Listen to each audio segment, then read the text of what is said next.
part of its annual Caribbean Hurricane Awareness Tour. The Hurricane Hunter U.S. Air Force C-130 touched down at the Terrence B. Lettsome International Airport on Wednesday, April 13, here in the British Virgin Islands. They were greeted with an outstanding welcome, a water salute by the BVI Airports Authority. In their efforts to raise awareness about hurricanes and to increase public knowledge on how hurricane information is collected and used by the National Hurricane Center, the public was invited to tour the aircraft and interact with the crew on Friday, April 15. Of course, not everyone could make it on this tour, so for those of you who could not be here, I'm going to take you inside the U.S. aircraft C-130 so we can see the workings of the aircraft and the crew on board. Come with us. Hi everyone, I'm Dr. Rick Knabb, Director at the National Hurricane Center in Miami, Florida. And I'm Lieutenant Colonel Kate Woods, and I am an aerial reconnaissance weather officer with the Hurricane Hunters.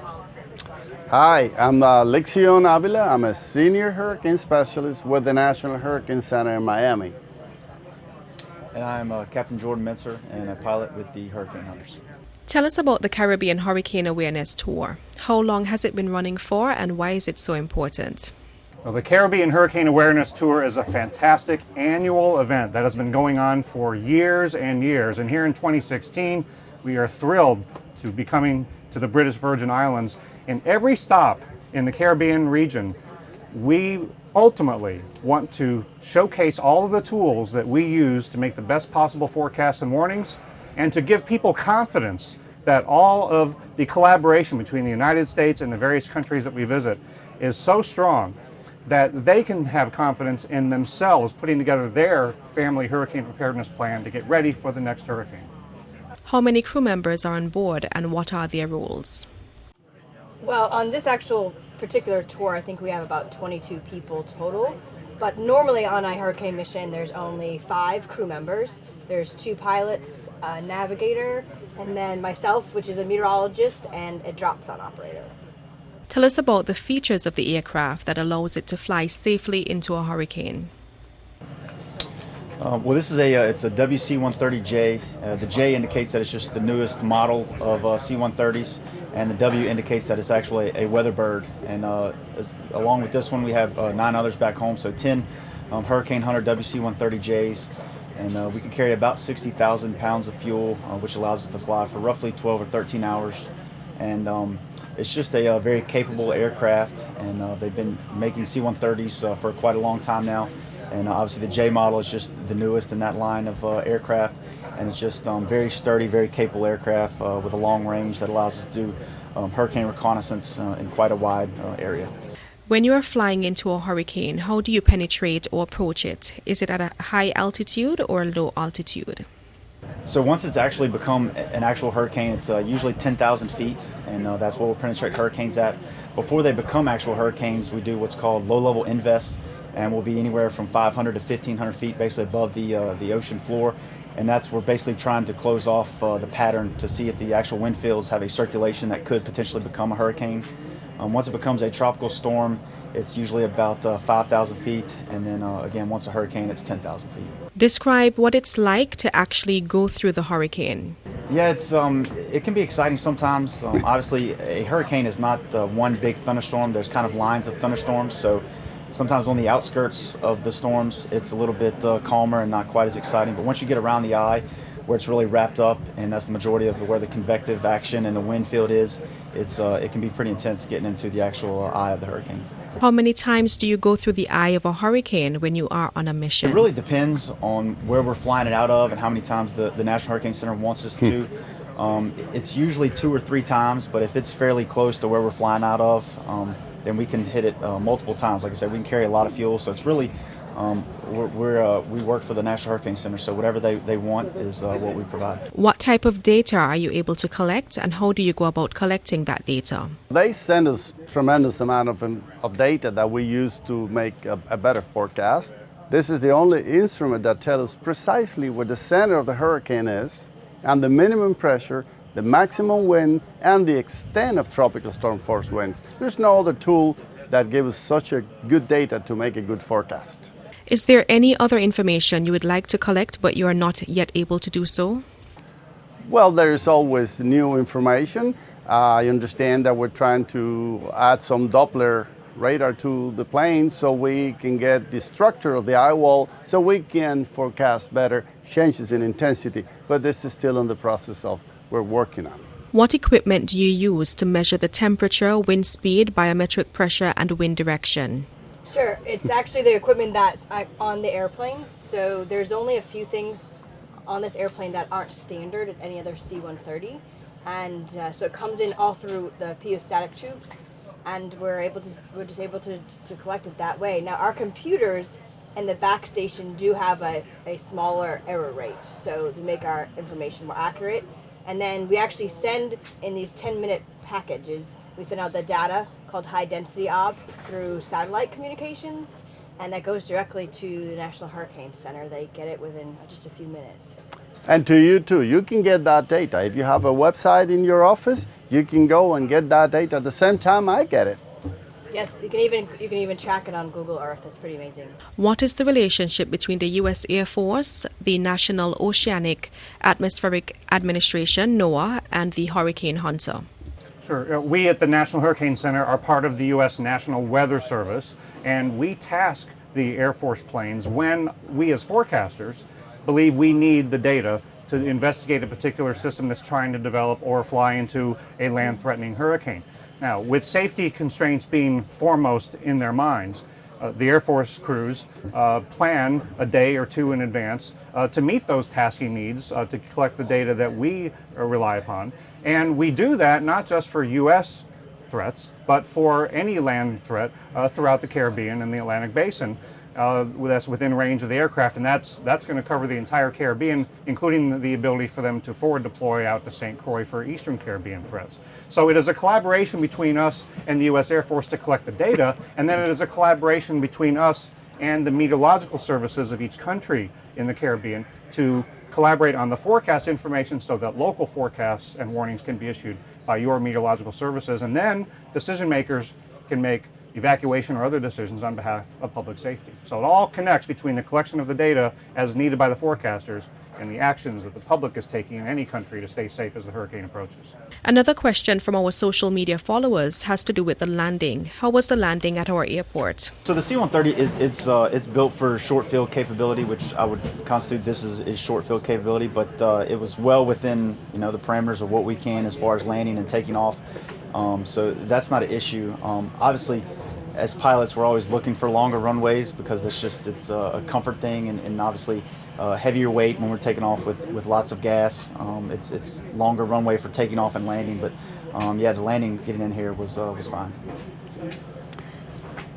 What are some of the unique features you've seen here that may be challenging for us here in the BVI in terms of issuing the appropriate warning for our geographical spread or terrain? So as we look around the island, we see a lot of beauty, but we also see a lot of vulnerability, and not just in terms of wind, but also water. And when people think of tropical storms and hurricanes, they often first think of wind, and that's certainly a concern here in my view because of the terrain that can enhance the wind speeds and cause wind gusts, especially at higher elevations and over ridges. And that's one thing to be preparing for in advance. Of course, the water here is a big concern. From the ocean, the winds pushing the water onto land, storm surge and wave action, that can cause damage in areas closest to the coast. But then also the heavy rainfall that can then cause inland flooding. And in an area of complex terrain like you have here, that can really be one of the most dangerous and deadly hazards. So your emergency management folks that we have met know all of these hazards. They're planning for these hazards. And when real-time storms are threatening, we urge you to do what your disaster management officials tell you to do. Dr. Lixion, what are some of the things that you have seen that the region has grown with in terms of forecasting, and what data sets are needed to improve?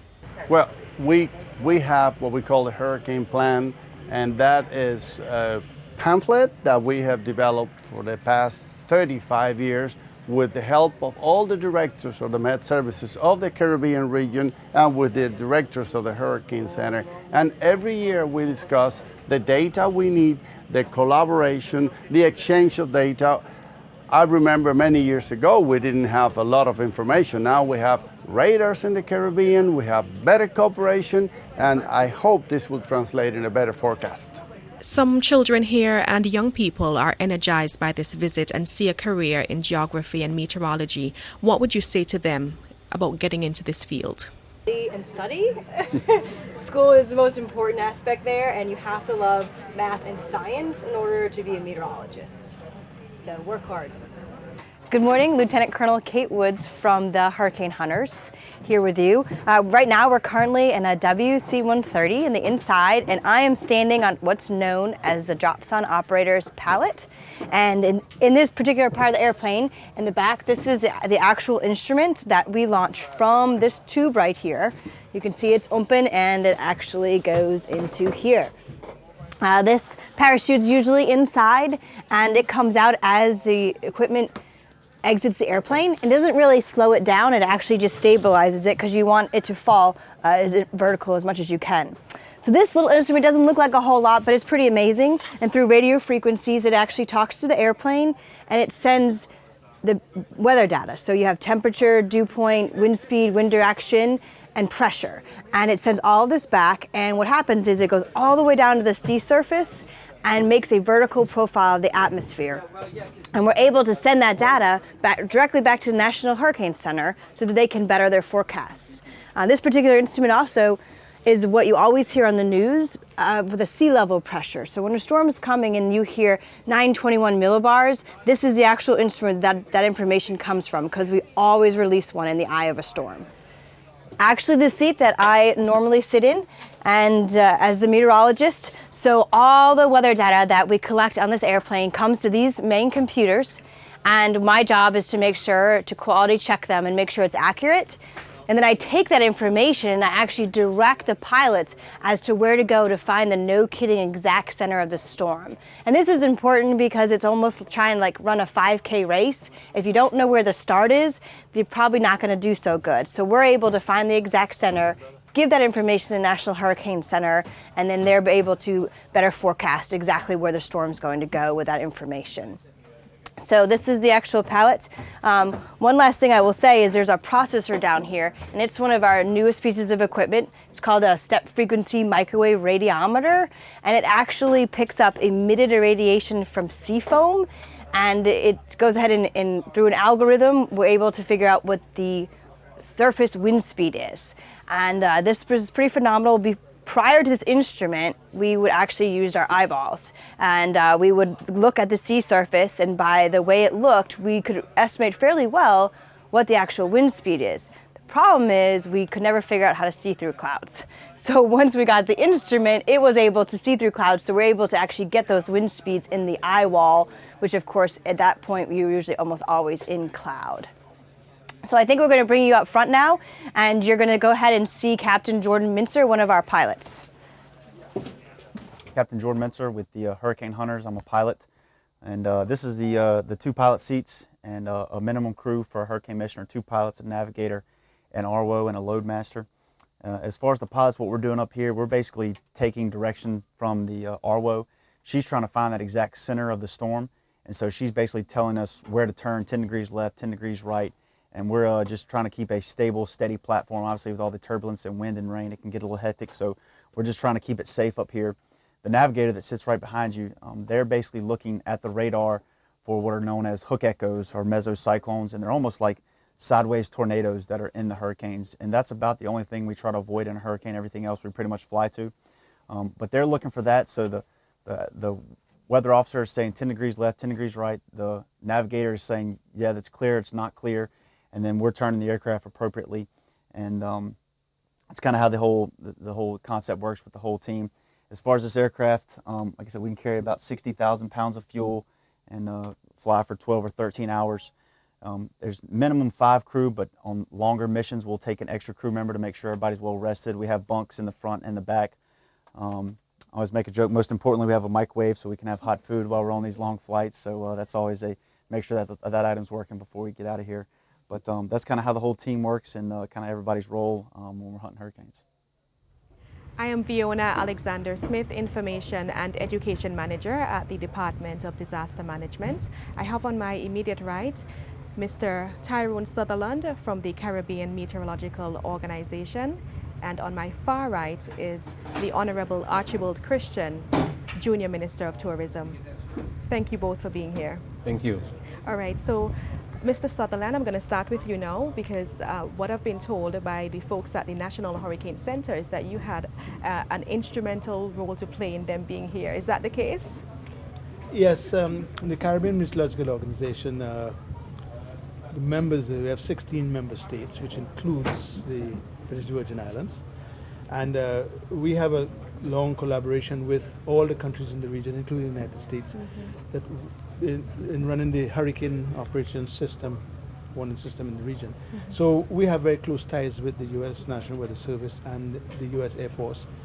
And we've been organizing the Hurricane Hunter awareness tours through the region every year, you know, so that the public and the disaster people could see what goes on.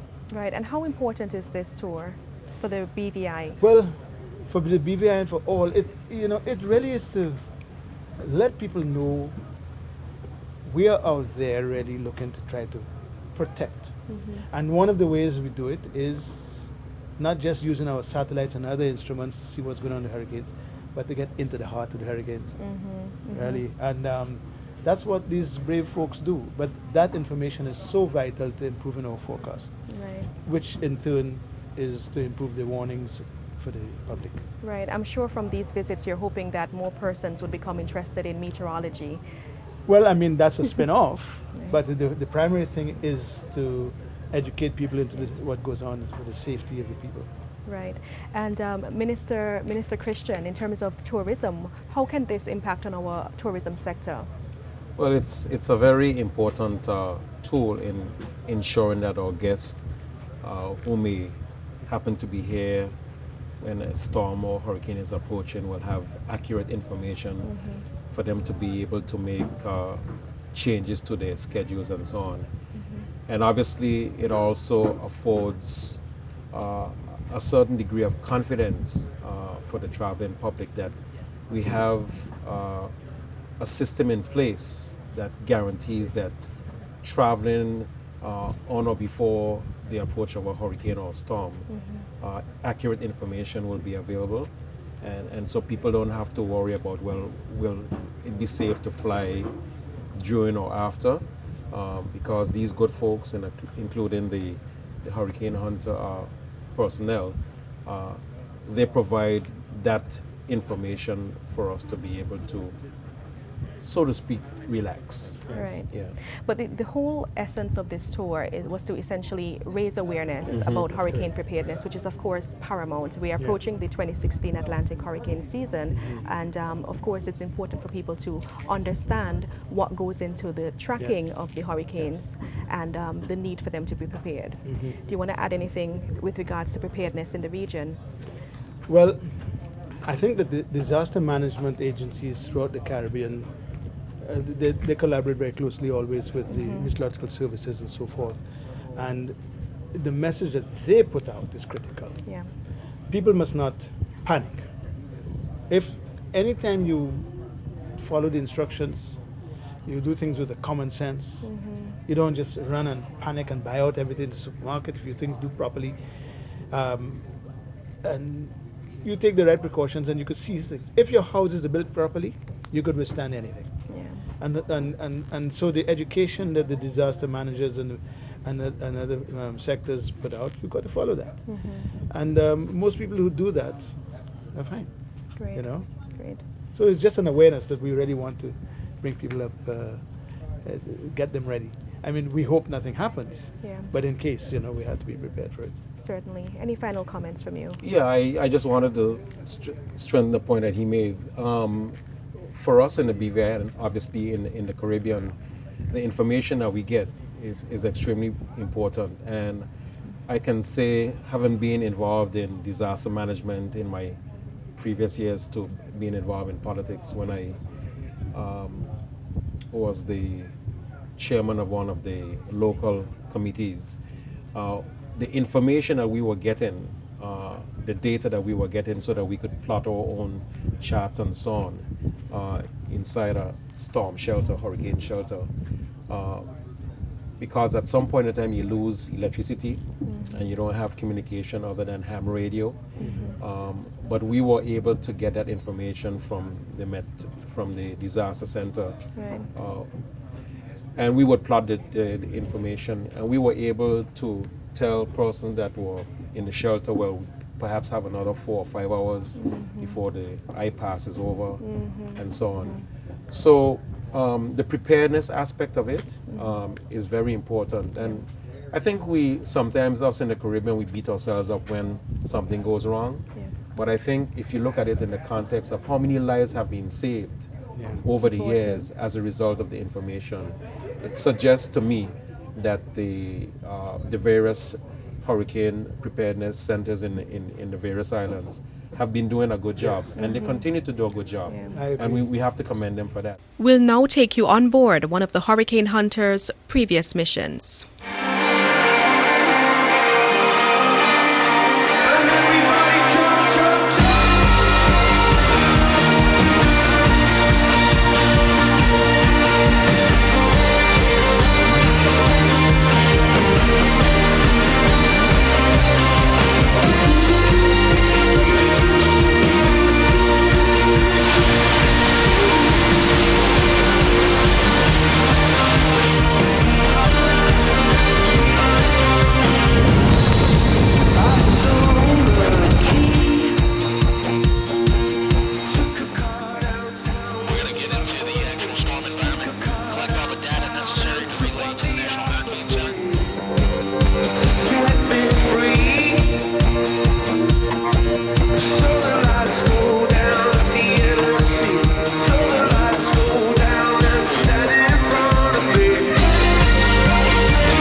It gets bumpy. I mean, it's probably exactly what you would expect.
very eerie looking. Almost saw a red sunset. It's very eerie looking. Freaking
It was such a wonderful experience being able to come on board the Air Force C-130 and learning about what the hurricane hunters do. And I trust that you at home, the listeners, the viewers, are now more knowledgeable about the missions that the hurricane hunters go on and all that it takes to be able to track hurricanes. Of course, you know, it's all about preparedness, all about awareness.